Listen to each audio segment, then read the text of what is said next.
La forma tradicional de ver una película siempre fue el cine. Compramos una entrada, vemos la película y nos vamos. Fin de la historia. Hoy en día, los contenidos audiovisuales han cobrado una nueva dimensión gracias a Internet y a dispositivos tecnológicos. Las historias no se centran en la forma lineal tradicional, sino que disponen de muchos puntos de entrada que permiten disfrutar de una historia tanto desde diferentes medios como desde diferentes puntos de vista o formatos. Esto es el transmedia, un concepto interesante ya que las historias no terminan con un fin, sino que pueden permanecer vivas mucho tiempo. El 9º Encuentro Internacional de Estudiantes de Cine, organizado por Tabacalera, nos permitió conocer a dos de los productores que más trabajan con esta nueva fórmula. Transmedia is storytelling across multiple windows and platforms. As a kind of a simple explanation, that's what transmedia, you could talk about transmedia, but if you talk about transmedia storytelling and you start to understand or ask why should it be happening or why would this be emerging, you have a generation of kids and teens and young adults that are growing up in a world where there's no scarcity of content, where content is everywhere and it's available all the time.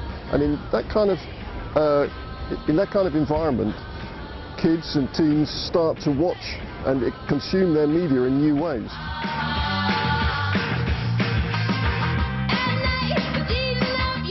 Media is an amazing opportunity that takes advantage of the fact that we're all digitally connected now, or a lot of people are, and basically it's the idea so stories can travel beyond one particular screen, characters can move beyond a screen or a device, and it really is kind of taking storytelling into the 21st century.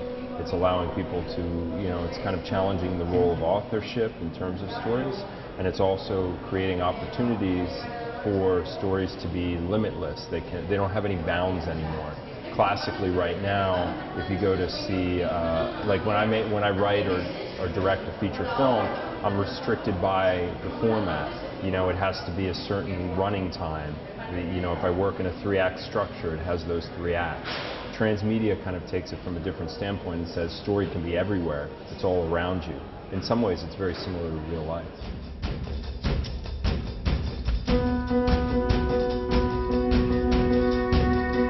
¿Ha nacido un nuevo lenguaje audiovisual con transmedia?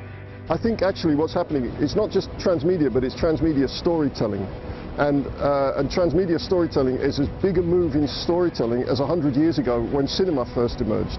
Because cinema introduced new forms of storytelling, and to begin with, a lot of that storytelling was based on technique, so people were finding out what they could do with film. Jump cuts, fast forwards, so the technique were taking form, and then storytelling around that began to take shape, and in different parts of the world, and transmedia is quite similar to that.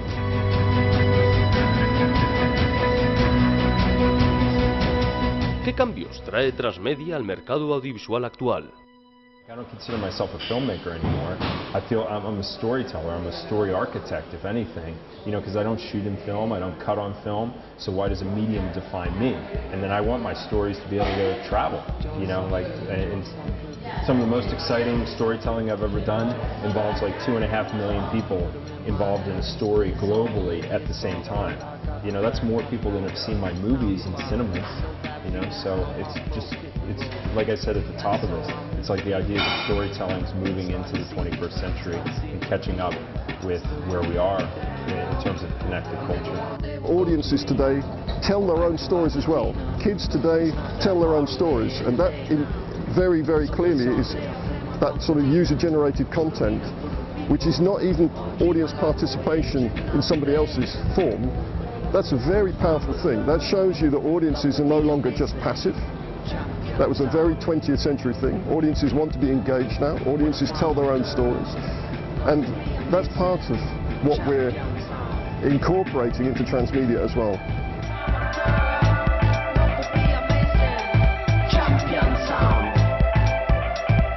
¿Cuál es para ti un buen ejemplo de proyecto transmedia? Look at Heroes, you have a very bold example of a character-driven series with some very strong concepts which are then pushed out to mobile, pushed out to graphic novels, pushed out to lots of different channels so that audiences can enjoy that 360 Heroes world in a much richer way than just television, although the television is tremendous. A current example that was released in the Netherlands is called Collapsus, and you can find it at collapsus.com.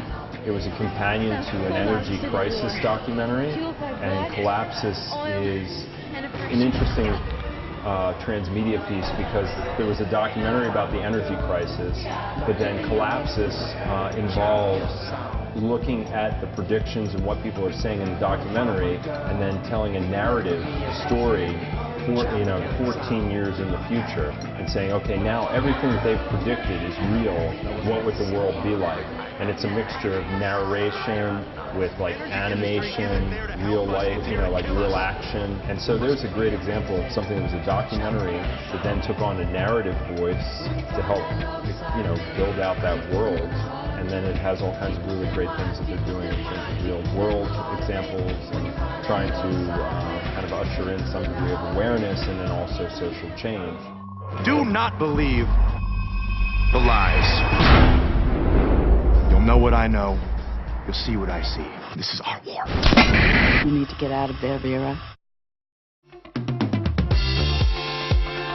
¿Y estás trabajando actualmente en algún proyecto transmedia?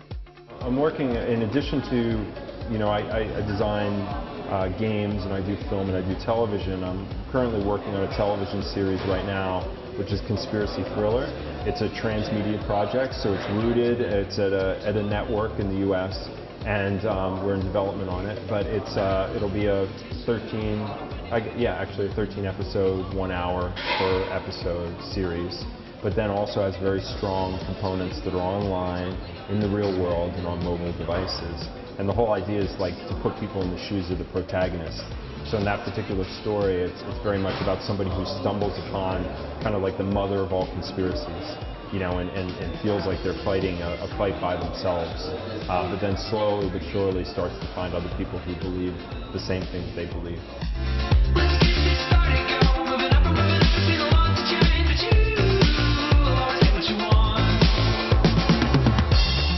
¿Cómo veis el futuro? The future is really going to be driven by finding easy ways to connect people between stories, meaning that finding ways that people can find things that are more relevant for themselves. So like the future of social networking is really going to be driven by storytelling. So right now when people have their social graph, the people that they're friends with on Facebook or the people that they're friends with on Twitter or whatever the outlet is, those things are going to be driven where at the core of it you'll start to be able to watch media or watch a movie or a story or read a book, and now I'll start to be you become maybe a trusted voice for me, and I'll be able to start to find things that you like, and then I'll be able to start to make references between those things. So you might like a certain type of film or a certain type of music, and then the more I delve into what you do, the more I find these other types of things that I didn't even know worked. If you ask me what's going to take place in the next 3 years, I really wouldn't be able to tell you, because who would have guessed that Facebook a year ago would now have millions of gameplay audience members, really millions and millions for their different games, and who would have seen Twitter just kind of emerge so strongly in 3 years. And YouTube's only 5 years old. So if you were to ask me what would be the platform 5 years from now, and it's not the issue for me. The issue is the story. The story is the core. The story is the heart, and we're storytellers.